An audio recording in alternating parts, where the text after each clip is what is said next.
Hi guys, welcome back to Prasanna சமையலறை. இன்றைக்கி நம்ம செய்ய போகிறது பார்த்திங்கன்னா கொத்தமல்லி சட்னி.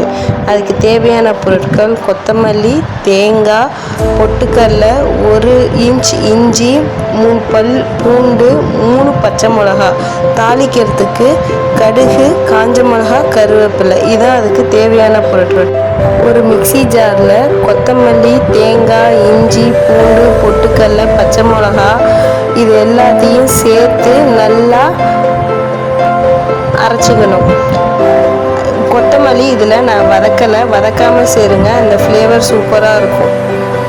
எல்லாத்தையும் சேர்த்து அரைச்சி எடுத்துகிட்டு வந்தாச்சு. இதை ஒரு பவுலில் ட்ரான்ஸ்ஃபர் பண்ணிவிட்டு நம்ம தாளிப்பு கடுகு, கருவேப்பிலை, காஞ்ச மிளகாய் போட்டு தேங்காய் எண்ணெயில் தாளித்து ஊற்றுங்க. சூப்பராக இருக்கும். தேங்காய் எண்ணெயில் உங்கள் வீட்டில் நீங்கள் என்ன எண்ணெய் யூஸ் பண்ணுறீங்களோ அந்த எண்ணெயை தாளித்து ஊற்றுங்க. செம்ம டேஸ்ட்டாக இருக்கும். இட்லி, தோசை கூட சூப்பராக இருக்கும்.